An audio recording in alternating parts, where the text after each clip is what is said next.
So one of the fastest ways to integrate reflexes or give the brain enough activity to inhibit a reflex is the correct use of photobiomodulation. So through your neurological exam, you should be able to identify a weaker cortex or a weaker cerebellum, or a cortex that you want to make stronger or a cerebellum that you want to make stronger. If there's not really a discrepancy and there's global delays, you can do things bilateral, but especially for your first couple days or your first couple weeks, if the patient's local, you really want to strengthen that weaker side. And one of the most powerful ways you can do it is increasing activity in those neurons through photobiomodulation. So neurons that aren't as well developed, neurons that are inflamed, neurons that don't produce energy well, don't maintain the proper cell membrane potential, they fire more spontaneously. So that keeps those neurons from really contributing to network activity and like speech networks and behavioral networks and attentional networks and motor networks. And so giving neurons energy that they need to maintain the proper membrane potential allows those neurons to communicate effectively with other neurons, allowing for network activity to really develop in the brain. That's really when kids become people and kids really develop, is when you get stability and those networks to develop, big brain activity. So photobiomodulation, we use the Avant therapy laser. In this case, I'm showing a Revi here. This is really the perfect amount of energy without being too much.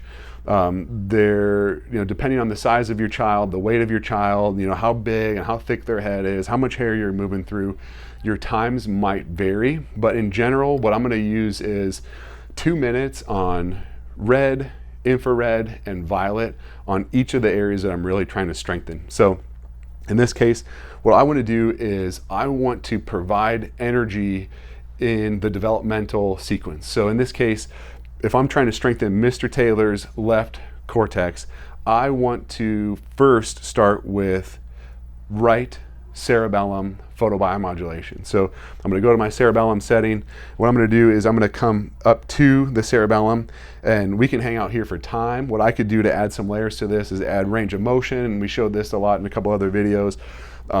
If we're just sitting here, I might have a therapist while I'm checking reflexes, while I'm doing some sensory stimulation. I might have a therapist that say, hey, like work on, or start with right cerebellum. So I'm doing some sensory input, some proprioception, some range of motion, some activation of his right side, firing up this right cerebellum, complementing the therapy with 2 minutes. I'm starting with red. So I'm starting with red here, and then I'm going to switch to infrared. So I'm going to grab my LZ30, have infrared for 2 minutes, and then I'm going to go 2 minutes on violet. So 2, 2, and 2, right cerebellum, 6 minutes in, while doing some proprioception or sensory stimulation. Then I'm going to come over to the opposite motor cortex. So our motor cortex, especially that sensory, that parietal lobe, is really providing the information that the frontal lobe needs to motor plan effectively. So from the cerebellum, I'm then going to come over and really come onto that somatosensory and that somatomotor strip. And I'm going to straddle that. If I'm working more right arm, I'm going to go a little bit more lateral. If I'm going right leg, I'm more medial. If I'm doing right cheek, I'm a lot more lateral. Right trunk, right cheek. Know your neural anatomy, know your homuncular map, and make sure that you're complementing whatever stimulation you're doing with a proper photobiomodulation application. So right cerebellum, 2, 2, and 2, motor strip, 2, 2, and 2. Then I'm going to move into the frontal lobe. And if it's more attentional, I'm going to do this orbital frontal, or excuse me, this dorsolateral prefrontal region. If it's more behavioral, I might do a little bit more orbital frontal. If we're working on speech, I'm going to hop on Broca's area and really kind of focus my areas there, depending on their weaknesses or their symptoms or their delays. Again, know your neuroanatomy and make sure that you're contributing to their development with photobiomodulation in the right spot. So cerebellum, motor strip, frontal lobe, hitting these weaker areas on a child or a person alone can help you integrate reflexes. They're a great way to prime and provide energy to these areas, allowing these neurons to communicate with other neurons within the brain, allowing networks to develop. So the start of a session for us is always making sure we're lasering, getting the weaker areas of the brain proper energy, providing activity and promoting activity within the brain.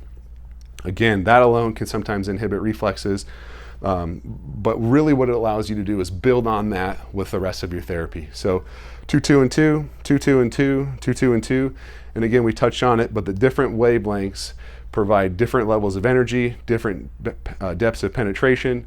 Having all three are very effective, but being able to pinpoint the one that's most effective for kids is also a really powerful thing that you can do as a provider. Like, find out which wavelength maybe did the best for their reflexes, or which wavelength gave them the most stability within their eyes, or which wavelength allowed them to regulate or stay calm or still or focus or sleep better.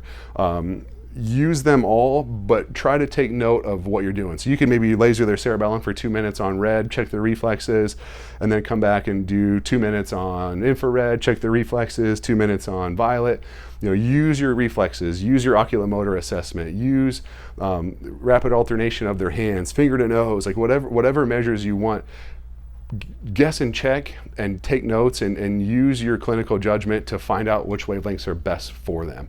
Again, all three are beneficial, but some kids respond better from others.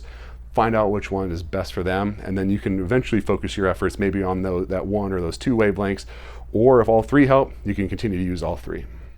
Thanks for taking the time to check out this video. To learn more or to schedule an intensive or anything with my team, there's a link below. Just go ahead and click that, and that'll get you to the right spot. Have an awesome day.